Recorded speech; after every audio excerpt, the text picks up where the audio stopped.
Mungkin karena fisik Maharati yang berbeda dari perempuan lainnya. Sudah berkali-kali Dehen menjodohkan anaknya dengan para lelaki. Tapi setiap para lelaki itu datang ke rumah untuk melihat wajah Maharati, mereka langsung mengundurkan diri dan tidak mau menikahi putrinya Dehen. Alasannya sederhana, karena Maharati ini tidak punya hidung. Yang tampak di area hidungnya itu hanya 2 lubang kecil untuk Maharati bernapas. Gak sedikit laki-laki yang bahkan kaget pas ngelihat wajahnya Maharati. Maharati sangat sedih. Setiap malam dia selalu melamun sambil menangis di belakang rumahnya. Dia mulai khawatir, jangan-jangan sampai dia mati tidak ada lelaki yang mau menikah dengannya. Dan saat Maharati sedang melamun, tiba-tiba saja dia melihat sosok perempuan yang tubuhnya bungkuk sedang berdiri di samping pohon. Maharati perlahan menghampiri sosok itu dan ternyata dia adalah si nenek yang pernah ketemu Maharati di pasar. Entah bagaimana si nenek itu bisa masuk ke dalam halaman rumahnya Maharati. "Aku bisa membuatmu cantik dan abadi," kata si nenek. "Bagaimana caranya, Nek?" tanya Maharati. "Kau harus meminum darah wanita yang sedang melahirkan," jawab si nenek. Maharati terdiam. Dia kayak percaya nggak percaya gitu ya. Soalnya si nenek ini aneh banget. Mana mungkin seorang manusia bisa menjadi cantik dengan meminum darah? Melihat keraguan Maharati, si nenek itu seolah mau menunjukkan kesaktiannya.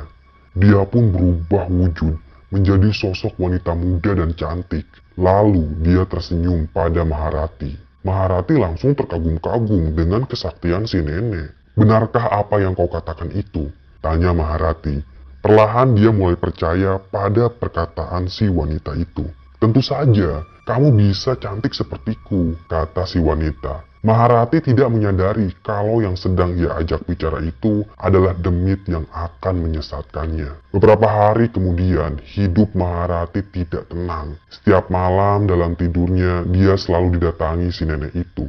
Dalam mimpinya Maharati, si nenek memberi sebuah mantra yang ditulis di atas pelapah bambu. Ajaibnya, ketika Maharati bangun, dia mendapati pelapah bambu itu tergeletak di sampingnya. Sudah ada mantra yang tertulis di atas pelapah bambu itu. Maharati semakin gelisah saja. Akhirnya, dia membuat sebuah keputusan yang nekat. Dia akan mencoba saran si nenek, yaitu meminum darah orang yang sedang melahirkan. Maka di hari berikutnya, tengah malam, Maharati mengendap-endap keluar dari rumahnya. Dia sudah mendengar kalau di kampungnya ada wanita yang sedang hamil besar, dan kebetulan malam itu si wanita sedang melahirkan. Rumahnya tidak jauh dari rumah Maharati. Maharati berhasil masuk ke dalam kolong rumah si wanita yang sedang melahirkan. Dia menengadahkan kepalanya ke atas dan membuka mulutnya lebar-lebar. Saat jabang bayi itu keluar, maka darah pun mengucur membasahi dipan atau lantai bambu, lalu merembes ke kolong rumah. Di kolong itulah Maharati meminum darah. Wajahnya merah terkena cipratan darah. Dan setelah darah itu habis, Maharati langsung kabur tanpa diketahui siapapun. Secara ajaib, keesokan paginya Maharati terkejut melihat kondisi wajahnya yang berubah. Dia sekarang punya batang hidung.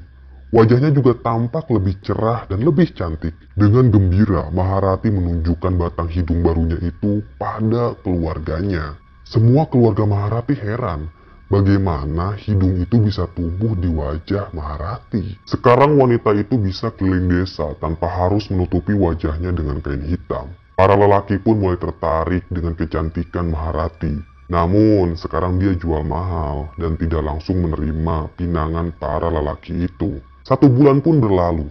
Keanehan mulai terjadi pada Maharati. Hidungnya yang indah itu hilang lagi. Dan wajahnya kembali kumal seperti sedia kala. Maharati bingung apa yang sedang terjadi padanya. Malamnya saat Maharati sedang kebingungan, ia mendengar ada yang mengetuk jendela kamarnya. Dia pun membukakan jendela itu. Ternyata yang datang adalah si nenek misterius yang pernah memberinya petunjuk. Nenek itu bilang kalau Maharati mau hidup abadi dengan kecantikannya, maka dia harus memakan bayi. Maharati benar-benar terkejut dengan perkataan si nenek. Tapi di sisi lain, si Maharati ini tidak mau kehilangan kecantikannya. Dia pun menuruti apa yang si nenek katakan.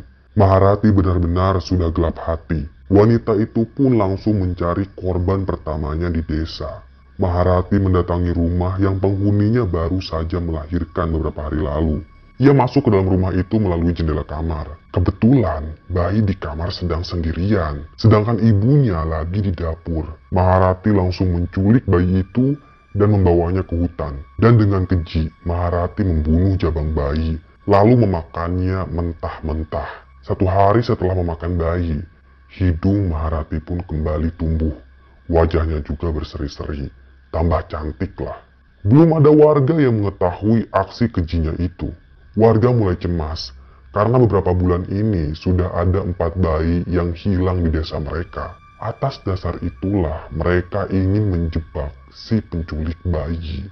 Dan pada suatu malam, nasib naas menimpa Maharati. Dia tertangkap basah oleh warga sedang menculik jabang bayi. Maharati pun ditangkap warga dan diarak keliling desa. Tanpa diadili lagi, Maharati langsung dipenggal oleh warga. Hal itu mereka lakukan karena pembunuhan yang dilakukan Maharati terbilang keji, maka harus dibalas dengan keji pula. Karena pas Maharati ditangkap, dia sempat ngaku kalau dia udah ngebunuh semua bayi itu. Tidak ada yang bisa menolong wanita itu, termasuk keluarganya sendiri. Bahkan keluarganya Maharati juga diusir dari desa. Rumah mereka dibakar. Warga menuduh kalau Maharati itu menuntut ilmu hitam, sehingga dia menculik para bayi dan membunuhnya. Setelah kematian Maharati, warga merasa aman. Mereka tidak lagi takut akan teror penculikan bayi. Namun apa yang terjadi dengan Maharati benar-benar di luar nalar. Wanita itu ternyata tidak bisa dibunuh. Kepala dan tubuhnya bersatu kembali. Jantungnya berdetak. Dan kini dia menjelma menjadi wanita yang lebih cantik dari sebelumnya. Dan wajahnya berbeda dengan Maharati yang dulu.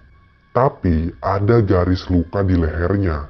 Garis itu bekas luka penggal yang entah kenapa tidak bisa hilang. Kalau siang, Maharati berbaur dengan warga lainnya di pasar. Dan kalau malam, dia akan kembali ke hutan, lalu merubah wujudnya menjadi sosok kepala wanita dengan jeroan tubuh yang terburai. Itu sangat mengerikan. Maharati terbang di malam hari, menculik bayi dan meminum darah wanita yang baru melahirkan demi menjaga keabadian dan kecantikannya. Semakin lama, warga semakin sering melihat penampakan Maharati. Dan warga pun mulai menamai hantu itu dengan sebutan Kuyang. Entah siapa yang mengawali penyebutan nama Kuyang, namun faktanya Kuyang adalah makhluk gaib yang sudah ada sejak zaman dulu. Dan hingga sekarang masih sering menampakkan diri. Selesai. Terima kasih udah nyimak cerita Mbah. Tunggu cerita-cerita lainnya ya. Tetap sehat dan salam merinding.